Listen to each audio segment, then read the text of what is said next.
यार आज मैं सीबीएसई को ऑफिस में रेड डालने जा रहा हूँ और मिशन सिंपल नहीं है। मैं तुम्हारे लिए वो इन्फॉर्मेशन डिकोड करने वाला हूँ जो हजार वीडियोस देखने के बाद भी प्रॉपरली समझ नहीं आती। ऑब्वियसली कॉन्फिडेंशियल चीजें मैं नहीं दिखा सकता, लेकिन जो सीबीएसई के पब्लिक डॉक्यूमेंट्स और मेरी डिस्कशन से क्लियर हुआ है उसे आज मैं इतना ज्यादा सिंपल कर दूंगा कि वीडियो के एंड तक तुम्हें क्लियर हो जाएगा कि इस साल पेपर किस डायरेक्शन में जा सकता है। और एक बात, लास्ट ईयर इसी टाइप की इन्फॉर्मेशन शेयर करने पर मुझे लीगल वार्निंग तक आ चुकी है, इसलिए आज जो भी बताऊंगा सिर्फ वेरीफाइड और पब्लिकली अवेलेबल इन्फॉर्मेशन को कनेक्ट करके बताऊंगा। और बिलीव मी, यही कनेक्शन 99% स्टूडेंट्स मिस कर देते हैं। Guys, this video is extremely important for all the students, so please watch this video till the very end to avoid your big loss. Welcome to Satyam Gupta class 9th and 10th। यारा video को like करके कुछ भी प्यारा सा comment कर दो। Let's start the video. यारा सबसे पहली बात, NEP, NCF and NCERT reality. सबसे पहले एक चीज नोटिस हुई,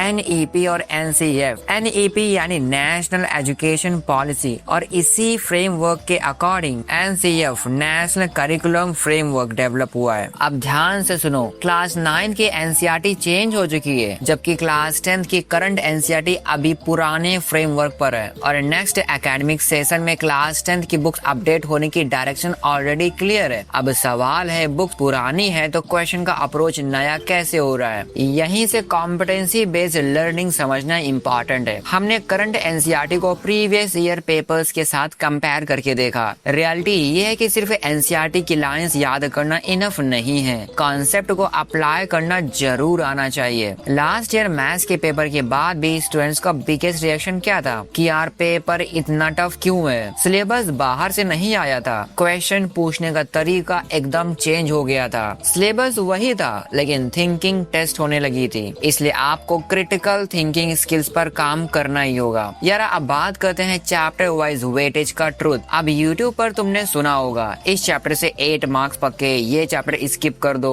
लेकिन रियलिटी क्या है, CBSE officially chapter wise fixed weightage नहीं देता। ऑफिशियल सिलेबस में जनरली यूनिट वाइज वेटेज दिया होता है, इसलिए किसी एक चैप्टर के मार्क्स को गारंटीड समझना रिस्की है। और इसी के साथ आता है कॉम्पिटेंसी बेस्ड असेसमेंट। सीबीएसई सिर्फ ये नहीं देखना चाहता कि तुम्हें आंसर याद है या फिर नहीं, वो देखना चाहता है कि तुम कॉन्सेप्ट यूज कर सकते हो या फिर नहीं। यारा अगर सिंपल लैंग्वेज में देखें तो यार नॉर्मल क्वेश्चंस अब कॉम्पिटेंसी क्वेश्चन बन गए, और कॉम्पिटेंसी क्वेश्चंस के अंदर भी बहुत सारे अलग अलग लेवल्स बन गए हैं। लेवल 1 के अंदर डेफिनेशंस आती है, स्टेट आती है, आइडेंटिटी आती है और बेसिक अंडरस्टैंडिंग आती है। कॉम्पिटेंसी के जो सेकंड लेवल के क्वेश्चन होते हैं उसमें कैलकुलेट करना पड़ता है, एक्सप्लेन करना पड़ता है, अप्लाई करना पड़ता है, डिफरेंशिएट करना पड़ता है और कॉन्सेप्ट एप्लीकेशन देखना पड़ता है। अगर लेवल 3 की बात किया जाए तो यहाँ पर आपको एनालाइज करना पड़ेगा, कंपेयर करना पड़ेगा, इवैल्यूएट करना पड़ेगा, इंटरप्रेट करना पड़ेगा और डीपर थिंकिंग को देखना पड़ेगा। और मेरे दोस्त, कभी कभी मल्टीपल कॉन्सेप्ट को एक ही क्वेश्चन में कनेक्ट किया जा सकता है, इसलिए क्वेश्चन नया लग सकता है लेकिन कॉन्सेप्ट सिलेबस के अंदर ही होता है। यही रीजन है कि सिर्फ पीवाईक्यू रटना इनफ नहीं है। पीवाईक्यू इम्पोर्टेंट है लेकिन तुम्हें न्यू पैटर्न क्वेश्चन सॉल्व करने की प्रैक्टिस भी होनी चाहिए। लेकिन भैया हम लेटेस्ट क्वेश्चन कहाँ से प्रैक्टिस करें? यार सबसे पहले सीबीएसई की ऑफिशियल कॉम्पिटेंसी बेस्ड पीडीएफ जरूर सॉल्व करो। अगर आपको नहीं पता तो आपको बता देता हूँ, सीबीएसई वालों ने खुद की ओन कॉम्पिटेंसी बेस्ड क्वेश्चंस की पीडीएफ अपने वेबसाइट पर अपलोड कर रखी है। आप उसे डाउनलोड करके सॉल्व कर सकते हो। आपके स्कूल वाले शायद वहाँ से क्वेश्चंस ना कराएं, लेकिन आपको करने ही पड़ेंगे क्योंकि सीबीएसई वाले वहीं से क्वेश्चंस बनाते हैं। मेरे दोस्त, मैं आप सबके लिए सीबीएसई की ऑफिशियल कॉम्पिटेंसी बेस्ड पीडीएफ को डाउनलोड करके अपने टेलीग्राम में डाल दूंगा, तो आप वहाँ पे जरूर चेकआउट कर लीजिएगा। लेकिन भैया क्या सीबीएसई की official competency based PDF board exams के लिए इनफ रहेगी? क्या उसमें उतने नंबर ऑफ क्वेश्चंस हैं जितना हमें नीड है? यार ये बहुत ही वैलिड क्वेश्चन है क्योंकि सीबीएसई की कॉम्पिटेंसी बेस्ड पीडीएफ के अंदर बहुत ही लिमिटेड क्वेश्चंस गिवन है, लेकिन बोर्ड एग्जाम्स के लिए आपको और भी ज्यादा क्वेश्चन चाहिए होंगे। तो उसके लिए आप ओसवाल की क्वेश्चन बैंक बाय कर सकते हो। जैसा कि आपको पता है कि ओसवाल वाले काफी क्वालिटी वाले क्वेश्चन बैंक बनाते हैं। इनके पास लेटेस्ट पैटर्न वाले क्वेश्चंस हैं और ओसवाल वाले अपने नंबर ऑफ क्वेश्चंस के लिए ही जाने जाते हैं। यानी आप क्वेश्चन प्रैक्टिस करते करते थक जाओगे, लेकिन ओसवाल के क्वेश्चंस खत्म नहीं होने वाले हैं। ओसवाल के अंदर आपको कॉम्पिटेंसी क्वेश्चन के साथ साथ असर्शन, रीजनिंग और एप्लीकेशन ओरिएंटेड क्वेश्चन भी देखने को मिल जाएंगे। Mathematics, science, SST, Hindi, English, हर एक सब्जेक्ट के लिए ओसवाल वालों के पास क्वेश्चन बैंक अवेलेबल है। मेरे दोस्त, अगर आपके पास फिलहाल कोई क्वेश्चन बैंक नहीं है तो आप ओसवाल की क्वेश्चन बैंक बाय कर सकते हो। इसका बेस्ट बाइंग लिंक मैंने वीडियो के डिस्क्रिप्शन में दे दिया है। आपको बेस्ट डिस्काउंट के लिए ओसवाल की ऑफिशियल वेबसाइट से ही बाय करना है और बाय करते टाइम आपको मेरा कूपन कोड यूज करना है SGupta10। इससे आपको 10% एक्स्ट्रा डिस्काउंट मिल जाएगा। तो ओसवाल की बुक बाय करने के लिए वीडियो के डिस्क्रिप्शन में गिवन लिंक को क्लिक करके मेरा कूपन कोड डालना मत भूलना। और मेरे दोस्त, इस बात को याद रखो, आप कोई भी रिसोर्स यूज करो, आपका गोल एक ही होना चाहिए, क्वेश्चन को याद नहीं, कॉन्सेप्ट को मास्टर करना। और एक सिंपल रूल याद रखो, प्रैक्टिस में स्ट्रगल करो, एग्जाम हॉल में पैनिक मत करो। यार, आप समझते हैं मार्किंग स्कीम। अब एक और चीज जो स्टूडेंट्स इग्नोर कर देते हैं और वो है मार्किंग स्कीम। क्या आपने कभी सोचा है, दो स्टूडेंट्स सेम कॉन्सेप्ट का आंसर लिखते हैं फिर भी मार्क्स डिफरेंट आ जाते हैं? ऐसा क्यों होता है? क्योंकि यार एग्जामिनर मार्किंग स्कीम के अकॉर्डिंग आंसर्स को इवेल्युएट करता है। मैथमेटिक्स में स्टेप वाइज मार्किंग होती है, साइंस में डायग्राम, लेबलिंग, ग्राफ या रिक्वायर्ड पॉइंट के अकॉर्डिंग आपको मार्क्स दिए जाते हैं। इसलिए सिर्फ फाइनल आंसर याद मत करो, ये भी समझो कि मार्क एक्चुअली किस बेसिस पर मिलते हैं।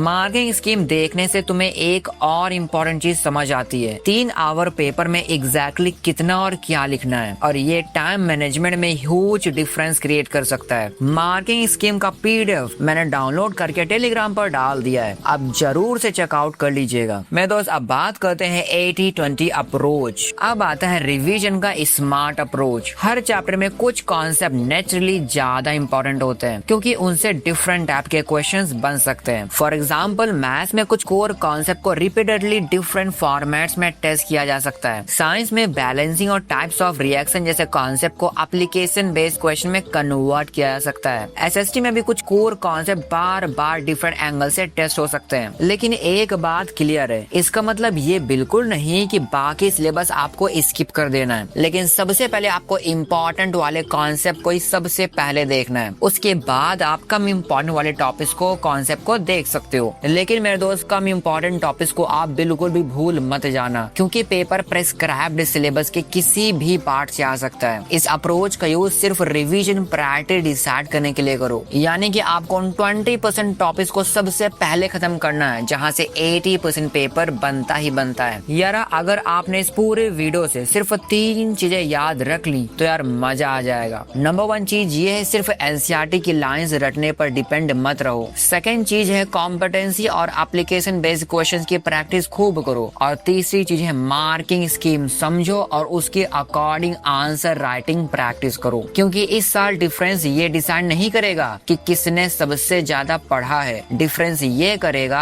किसी ने जो पढ़ा उसे अप्लाई करना कितना सीखा। अगर आपने अपने पढ़े हुए कॉन्सेप्ट को हर जगह अप्लाई करना सीख लिया तो आप समझ सकते हो कैसा भी क्वेश्चन आ जाएगा आप उसे हैंडल कर लोगे। And guys, at the end I would say if you find this video helpful then don't forget to like it and share this video with one of your friend. मेरे दोस्त, आप सबकी पढ़ाई को और बेटर बनाने के लिए मैं इस चैनल पे बहुत ही ज्यादा रेगुलर हो गया हूँ, कंसिस्टेंट हो गया हूँ, लेकिन यार मुझे आप सबकी तरफ से कोई खास रिस्पॉन्स देखने को नहीं मिल रहा है। 10, 20, 50, 100 व्यूज, इतने कम व्यूज देख करके दिमाग खराब हो जाता है। लेकिन फिर मैं ये सोचता हूँ कि यार अगर मेरी वीडियोस से 10, 20, 50 स्टूडेंट्स का भी हेल्प हो रहा है तो ये बहुत बड़ी बात है। लेकिन यार ट्राई करो, आप सबकी मेरा सपोर्ट करो। अगर आप अपने भाई का सपोर्ट नहीं करोगे तो कौन करेगा? मैं दोस्त, मुझे आप सबके सपोर्ट का बहुत ही ज्यादा नीड है। अगर आप अच्छा रिस्पांस दोगे तो मैं बहुत ही जल्द क्लास 9 के लिए और क्लास 10 के लिए क्वालिटी 1 शॉट लेक्चर्स मैथमेटिक्स के लिए लाने वाला हूँ। लेकिन वो तभी होगा जब आप अच्छा रिस्पांस दोगे। मैं दोस्त, इसके अलावा मैंने वीडियो के डिस्क्रिप्शन में बहुत सारे प्रोडक्ट्स को टैग कर दिया है, आप बाय करो ना करो लेकिन एक बार चेकआउट जरूर कर लीजिएगा। इसके अलावा अगर आप अपने भाई को सपोर्ट करना चाहते हो तो आप चैनल का मेंबरशिप भी ज्वाइन कर सकते हो जो सिर्फ 59 रुपीज में आता है। And guys, if you want to watch my other videos you can watch by clicking on the screen. I will meet in that video. Till then, bye bye bye.